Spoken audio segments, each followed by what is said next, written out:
Bem-vindo.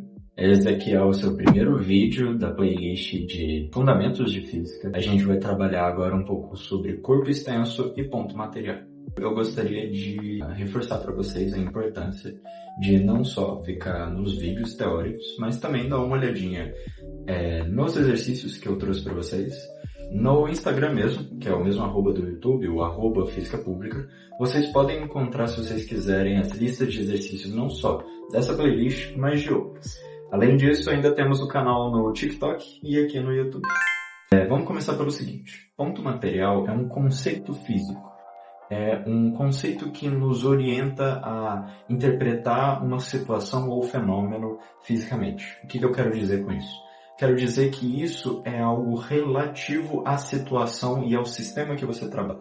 Bom, um ponto material, então, seria, por exemplo, um corpo de dimensão desprezível comparado com o resto dos corpos que estão dentro desse sistema, das dimensões que estão no meio desse sistema.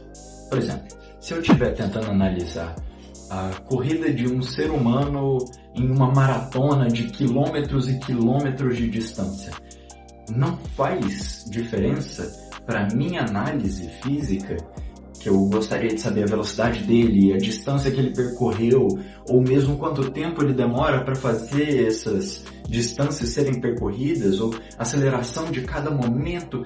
Não faz diferença eu saber qual é a altura dele, entende? Porque ele, frente a uma distância de quilômetros, é um ponto. Ele é simplesmente um ponto. Um ponto significa que ele não tem altura, ele não tem largura, ele não tem volume qualquer, ele é um ponto. Ele simplesmente pode ter todas as suas dimensões de espaço ignoradas, desprezíveis para a análise do sistema no geral. Isso nos facilita muito, porque aí a gente não precisa ficar trazendo informações que não iriam fazer tanta diferença assim, se a gente quiser saber qual é a velocidade dele.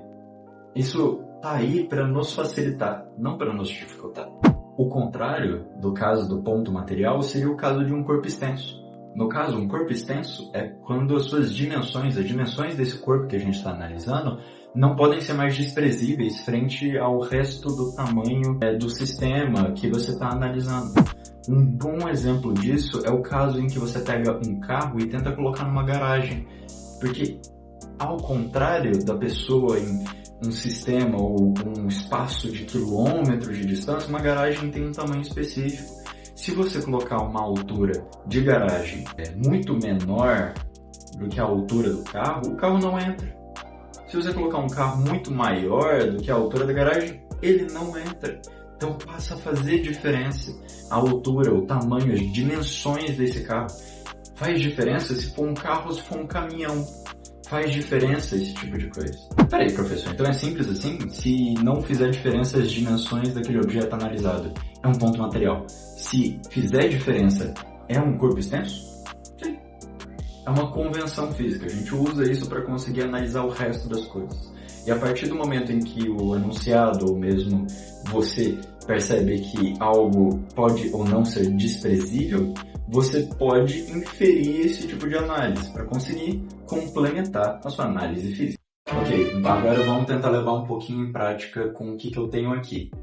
Imagine que essa estante tem esse espaço de cerca de 50 centímetros ou de meio metro no final das contas. Vocês acreditam que esses livros que ocupam aqui esse espaço se tornariam então um corpo extenso ou um ponto material no meio de todo esse espacinho aqui? Pois é, respondam aí nos comentários, eu quero ver para saber quem que tá atento. Ok, então, a resposta certa é que esses livros nada mais são do que corpos extensos, porque no final das contas vai fazer diferença se eu peguei um livro fino ou um livro grosso para conseguir caber aqui nessa estante. Tem um espaço limitado aqui. Pensa no seguinte, se eles fossem pontos materiais, esquece o material. Se eles fossem pontos, não importa quantos livros eu colocasse aqui, continuaria cabendo. Mas acontece que não dá para colocar um número infinito de livros aqui, não é? Pois é. Não é tantos livros assim que dá pra colocar aqui. Enfim, é isso. Vejo vocês na próxima.